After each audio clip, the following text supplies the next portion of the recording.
বাবার বাড়ি চলে গেল। না না, রাগ করে নয়, গতকাল শুনেছে আজ আমার অফিস ছুটি। ব্যাস, সুযোগের সদ্ব্যবহার। বলল কাছেই তো বাবার বাড়ি, একটু ঘুরেই আসি। একাই চলে গেল। ছেলে মেয়েদের নিয়ে যেতে পারতো, তা গেল না। আবার যাওয়ার সময় বলে গেছে ছেলে মেয়েদের স্নান করিয়ে খাইয়ে দাইয়ে দিও। হুম, আপনারাই বলুন তো, এগুলো ভালো লাগে? এখন আবার রান্না করতে হবে। কোথায় যে কি রেখেছে তাও তো জানি না। দেখি, খুঁজতে হবে। হ্যাঁ, ঠিক। হ্যাঁ হ্যাঁ, এর ভিতরেই সব আছে।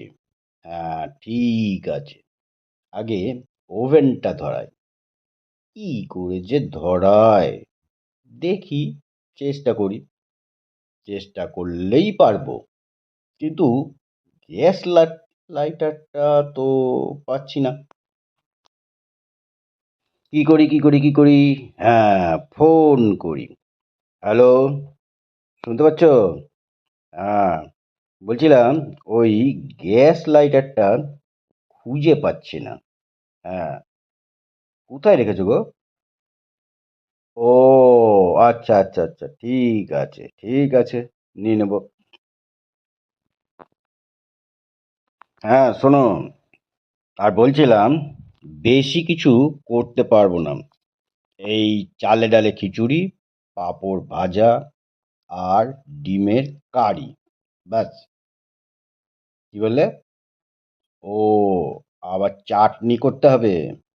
ঠিক আছে, তবে ওই টমেটোর চাটনি, একটু খেজুর কিশমিশ দিয়ে করে দেবো, ভালো লাগবে।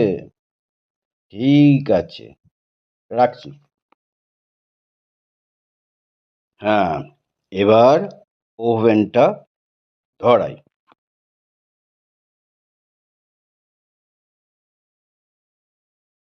হুম, এইবার ধরেছে। এবার ঝটপট রান্নাটা সেরে ফেলি। আরে যা, খিচুড়িটায় তলা পুড়ে গেল মনে হয়। কিরকম পোড়া পোড়া গন্ধ বেরোচ্ছে। বুঝলেন, এই আমাদের মতন লোকের এই রান্না করাটা বেশ কঠিন। এর পরের দিন বলবো আমি কিভাবে মাছ ভেজেছিলাম। যাক, রান্না কমপ্লিট। এবার যাই, বাবু সোনাদের একটু স্নান করিয়ে দিই, আর আমিও একটু ফ্রেশ হয়ে নিই।